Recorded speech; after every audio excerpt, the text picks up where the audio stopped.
अस्सलाम वालेकुम स्टूडेंट्स।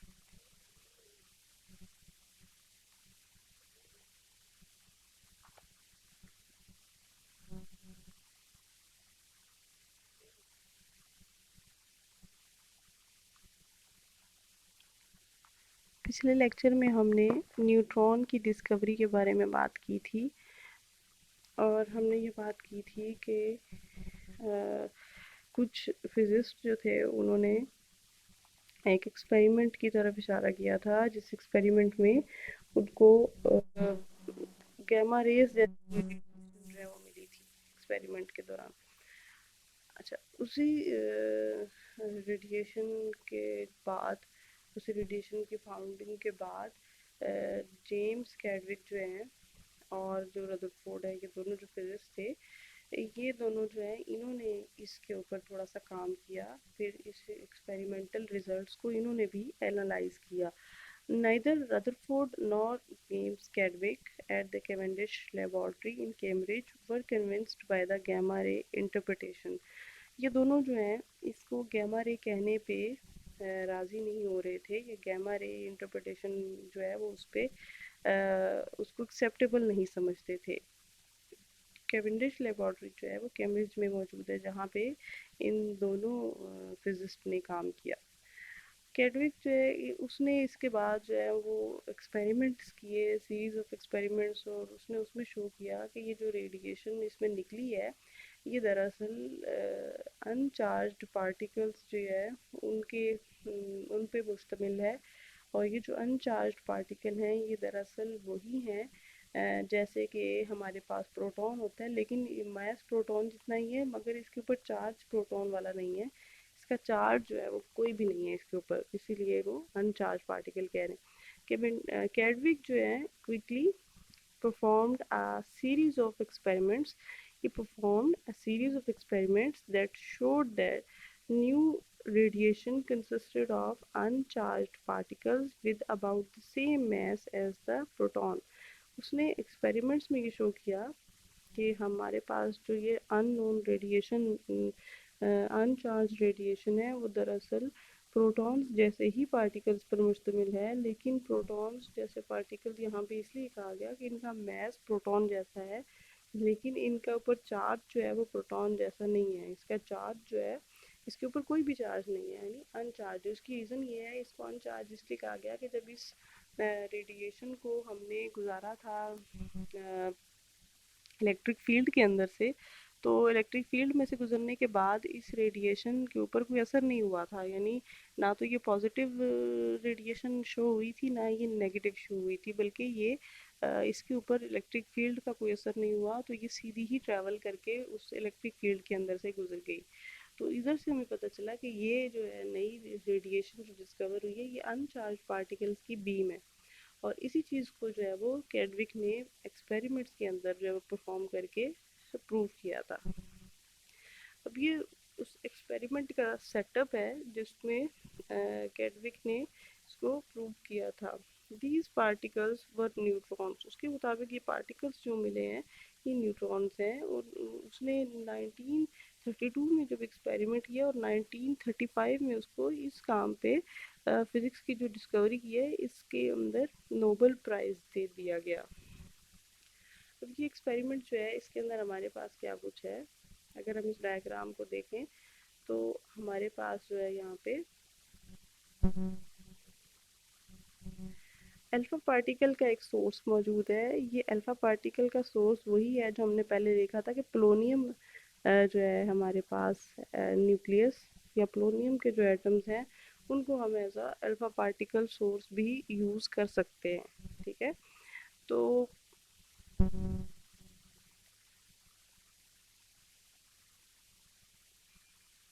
ये जो अल्फ़ा पार्टिकल्स थे वो इस पोलोनियम के सोर्स में से जब एमिट हो रहे हैं तो ये बेरिलियम की एक शीट है उसके ऊपर फॉल करवाए जा रहे हैं अल्फ़ा पार्टिकल्स। जब ये अल्फ़ा पार्टिकल्स इस शीट पे फॉल करेंगे तो वहाँ से हमारे पास जो है वो कोई रेडिएशन निकलेगी। वो रेडिएशन दरअसल न्यूट्रॉन्स हैं।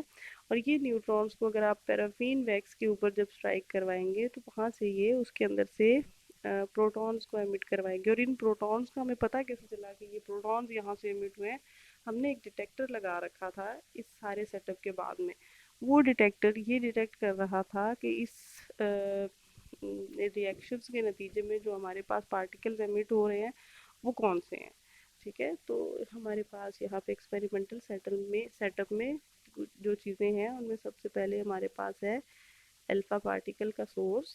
सेकंड हमारे पास जो है वो बेरिलियम या ब्रोन की एक शीट है। ठीक है, इसके बाद हमारे पास तीसरे नंबर पे जो है वो रेडिएशन है जो इसमें से प्रोड्यूस हुई है।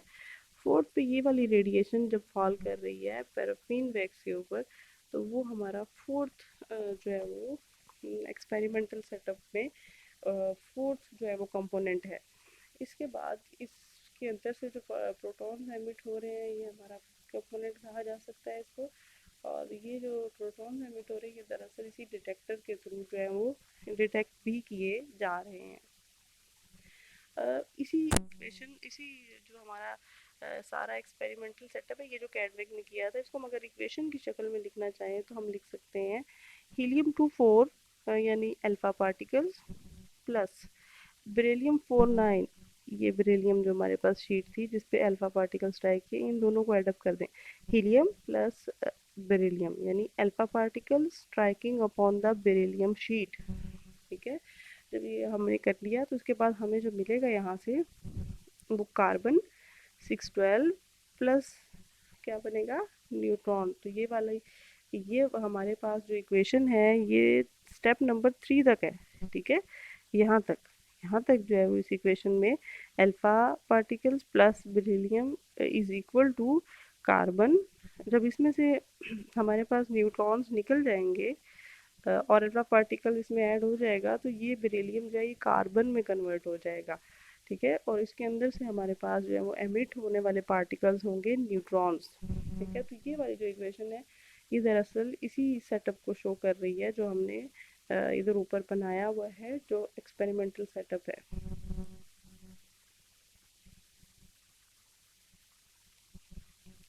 As Chadwick and Rutherford studies atomic disintegration atomic disintegration को स्टडी किया जब कैडविक और रदरफोर्ड ने, तो they kept seeing that the atomic number of protons in the nucleus equal to the positive charge of the atom atomic number was less than the atomic मास।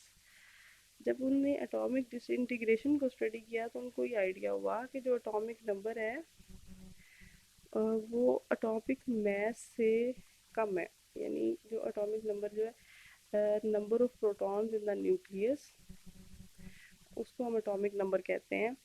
वो atomic number of protons जो हैं वो उसकी मिकदार जो है वो less है atomic mass से, यानी टोटल मास जो है वो एटम का।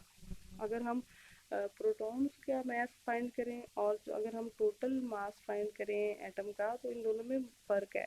ठीक है, for example a helium atom has an atomic mass of 4, यानी हीलियम जो है हमारे पास उसका एटॉमिक मास जो है वो 4 है। एटॉमिक मास मतलब उसका टोटल मास जो है वो 4 है, लेकिन एटॉमिक नंबर तो उसका सिर्फ 2 है। यानी हमारे पास ये एग्जांपल जो है वो कुछ इस तरह से है कि ये हमारे पास हीलियम जो है उसका न्यूक्लियस है और इसके जो हमारे पास टोटल मास अगर आप इसका वज़न करें या इसका वेट करें मास निकालें तो वो 4 आता है। ठीक है, 4 एटॉमिक मास यूनिट्स में होगा। लेकिन अगर हम इसके अंदर मौजूद, क्योंकि हमें पता है कि इसमें सिर्फ 2 प्रोटॉन होते हैं। ठीक है, न्यूक्लियस के अंदर सिर्फ 2 प्रोटॉन्स हैं हमारे पास। अगर हम इन दोनों प्रोटॉन्स का मास को ऐड अप करें तो वो सिर्फ 2 बनता है। ठीक है, लेकिन टोटल न्यूक्लियस का मास तो 4 आ रहा है। तो यहाँ पे कंफ्यूजन ये है, इसका मतलब है कि प्रोटॉन्स के अलावा भी न्यूक्लियस के अंदर कुछ और मौजूद है या फिर जो हम प्रोटॉन्स का मास ले रहे हैं वो गलत है। ठीक है, तो पहला जो ऑप्शन है वो ज़्यादा वैलिड लग रहा है क्योंकि प्रोटॉन्स का मास जो है सेपरेटली मेजर करके फिक्स्ड एक क्वांटिटी है वो हम उसको ये नहीं कह सकते ये गलत है। इसका मतलब है कि हमारे पास न्यूक्लियस में कोई ना कोई और ऐसी चीज़ मौजूद है जो कि उसको वेट दे रही है, यानी उसके वेट को डबल कर रही है। तो ये जो प्रॉब्लम थी ये कैडविक और रदरफोर्ड ने इसको जो है वो आइडेंटिफाई किया और इस पे बात की और इसको फिर एक्सपेरिमेंट से भी शो किया।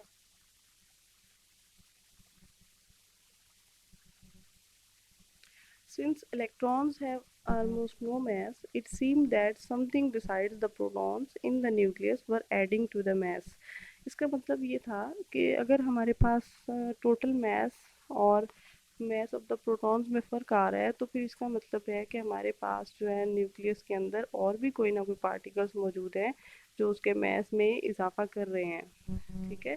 सिंस इलेक्ट्रॉन्स हैव नो मास, हमें ये पता है कि एटम के अंदर जो इलेक्ट्रॉन्स होते हैं उनका अपने आप में कोई वजन नहीं होता है, इतना खास कोई मैस नहीं होता है as compare to protons. Protons उसकी निस्बत बहुत ज़्यादा मैसिव होते हैं।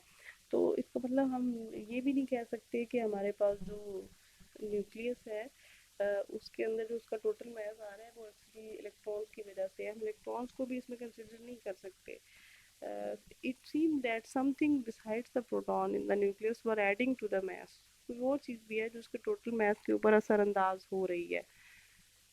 One leading explanation was that there were electrons and additional protons in the nucleus as well. पहली जो explanation इस मसले की दी गई वो ये थी कि हमारे पास जो है वो दो प्रोटॉन्स के अलावा भी प्रोटॉन्स हैं न्यूक्लियस के अंदर, इस वजह से उसका वज़न जो है वो ज़्यादा है।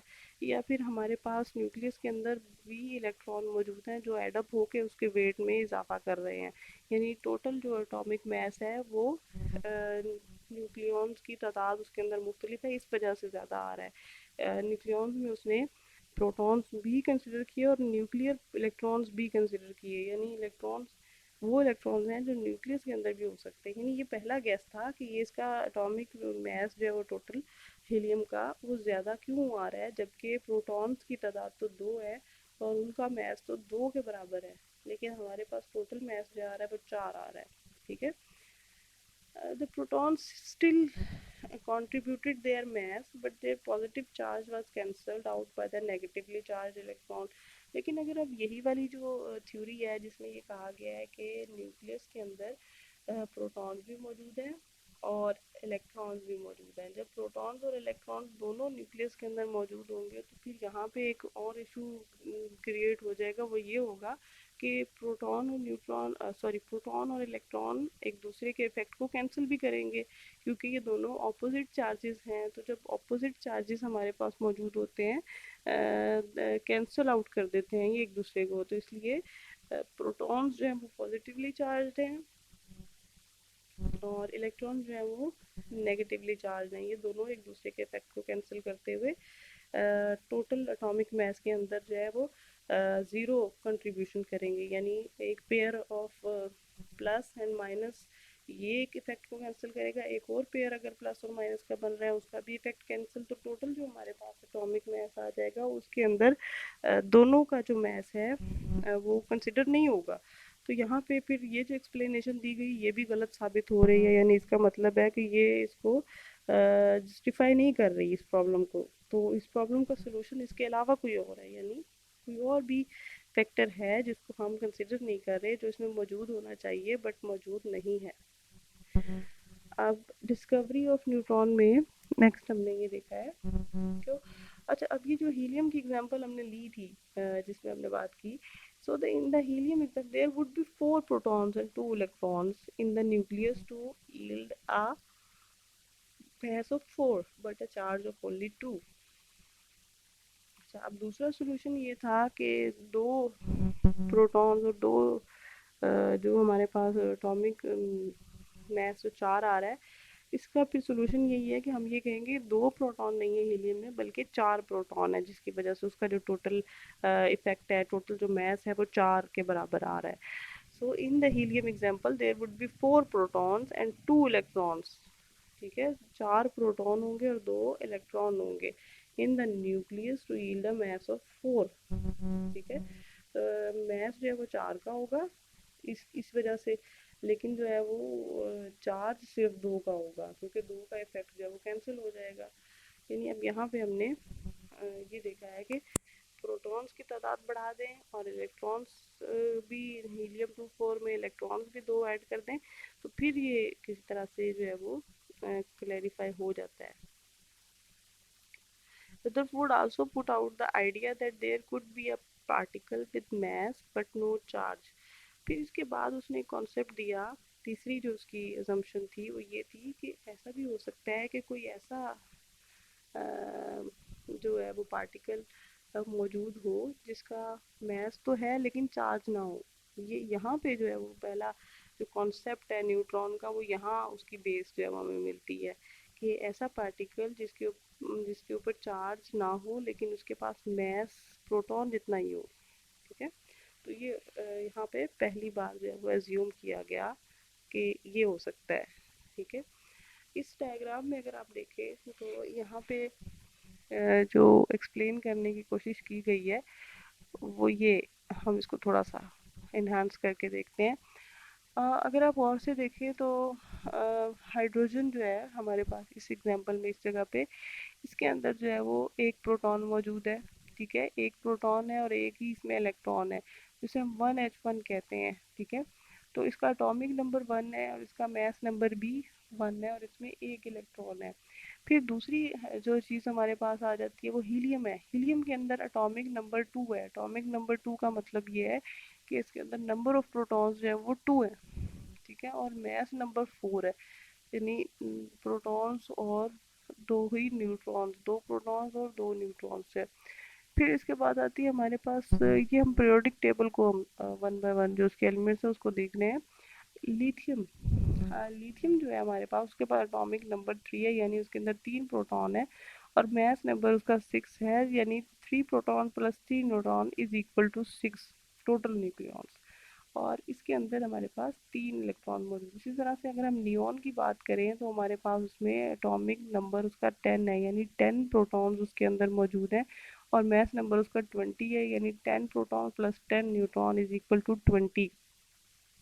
तो ये हमारे पास जो है वो नियॉन है। अब यहाँ पे हम देखेंगे फर्स्ट एनर्जी लेवल जो है can hold a maximum of 2 electrons. ये आपको पता है कि जो पहला एनर्जी लेवल होता है उसमें 2 इलेक्ट्रॉन्स हो सकते हैं।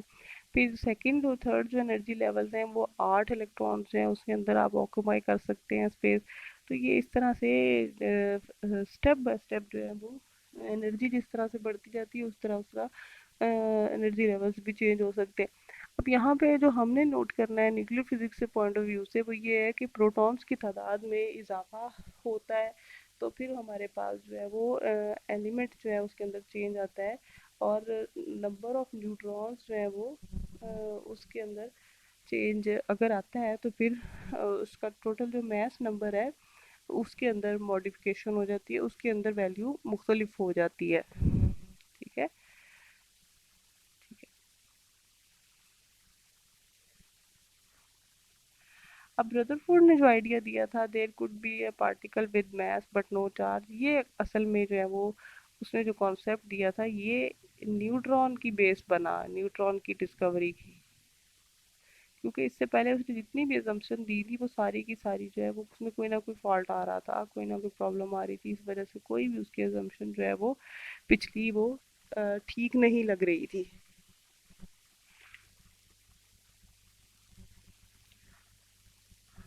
अच्छा, तो ये फिर जो न्यूट्रॉन की असम्पशन है इसके बाद जो है कैडविक ने एक्सपेरिमेंट करके इसका जो है वो पॉसिबिलिटी जो है वो शो की, उसका उसको जो है वो डिस्क्राइब किया कि ये किस तरह से न्यूट्रॉन जो है वो इसके अंदर पार्टिकल जो हमें मिला है गैमा रेडिएशन की जगह पे एक्चुअली वो स्ट्रीम ऑफ न्यूट्रॉन पार्टिकल्स हैं। ठीक है, अब यहाँ पे हमारे पास प्रॉपर्टीज़ आ रही हैं न्यूक्लियॉन्स की और इलेक्ट्रॉन की। न्यूक्लियर फिजिक्स में हम क्योंकि इलेक्ट्रॉन की बजाय हमारा मेनली फोकस होता है न्यूक्लियॉन्स के ऊपर, तो हमें भी न्यूक्लियॉन्स की जो है वो प्रॉपर्टीज़ जो है उनको डिस्कवर करेंगे, देखेंगे वो क्या होती हैं। अगर आप बात करें प्रोटॉन की तो जैसे मैंने आपको पहले बताया प्रोटॉन का जो सिंबल है वो पी है और इसके जो रेस्ट एनर्जी है यानी रेस्ट एनर्जी एट रेस्ट अगर प्रोटॉन को देखा जाए तो उसके पास कितनी एनर्जी मौजूद है वो 938 एम ई वी या मेगा इलेक्ट्रॉन वोल्ट है। इसके ऊपर चार्ज जो है वो पॉजिटिव है, प्लस ई का मतलब है इलेक्ट्रॉन का जो चार्ज है उसी को अगर पॉजिटिव कर दिया जाए तो उतना चार्ज एक प्रोटॉन के ऊपर मौजूद होता है। प्रोटॉन का मैस है 1.007275 और इसका यूनिट होता है म्यू यानी एटॉमिक मास यूनिट। प्रोटॉन की स्पिन होती है 1/2 और मैग्नेटिक मोमेंट होता है 2.79 म्यू एन। ठीक है, न्यूक्लियर मैग्नेट्रॉन।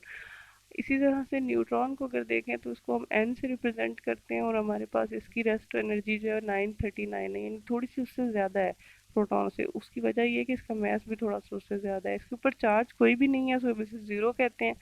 और इसका जो मैस है 1.008, उसमें 1.007 था और इसमें 1.008 6649, ये इसका जो है वो एटॉमिक मैस यूनिट्स में मैस है न्यूट्रॉन का।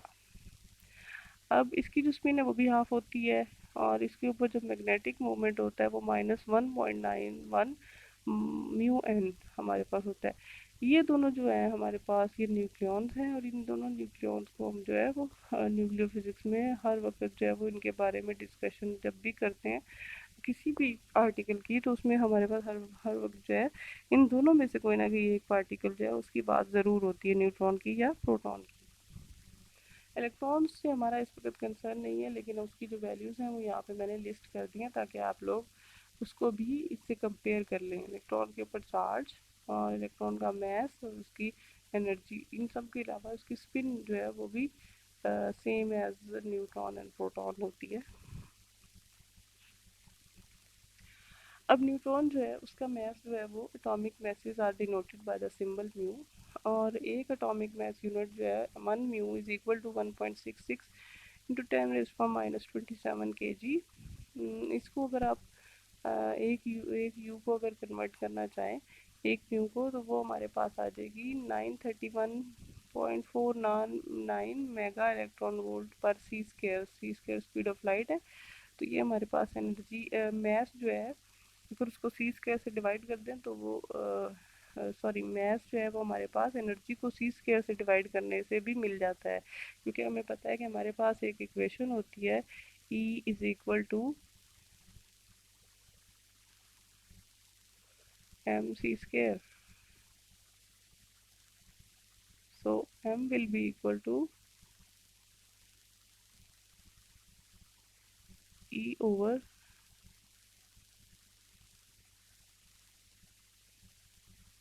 सी स्क्वायर। ठीक है, तो यहाँ पे हमारे पास ये energy divided by the speed of light square, तो ये हमारे पास आ जाएगा 1 म्यू के बराबर। Both neutron and protons, collectively called nucleons, are constructed of other particles called quarks। ठीक है, क्वार्क्स जो है उनसे मिलके बने होते हैं न्यूट्रॉन्स भी और प्रोटॉन्स भी, और इन दोनों को हम न्यूक्लियॉन्स कहते हैं। अभी हमने इनकी कुछ प्रॉपर्टीज़ देखी थी और उनको भी हमने जो है वो कंपेयर किया है। तो इनमें ज़्यादातर जो है वो बहुत सी चीज़ें एक दूसरे से मिलती जुलती हैं। थोड़ा सा इसमें जो डिफरेंस, जो सबसे बड़ा डिफरेंस है वो चार्ज का है और जो बाकी थोड़ा डिफरेंस है वो उनके मैसेज का है आपस में। ठीक है, तो यहाँ पे हमने अभी न्यूट्रॉन की डिस्कवरी को थोड़ा डिटेल में देखा है कि वो किस तरह से डिस्कवर हुआ और उसमें जेम्स कैडविक और रदरफोर्ड का क्या रोल था, उन्होंने किस तरह से इसको एक्सपेरिमेंट में प्रूव किया। नेक्स्ट लेक्चर में भी हम न्यूट्रॉन के बारे में बात करेंगे। होपफुली ये लेक्चर आपको अच्छी तरह समझ आ जाएगा। Thank you.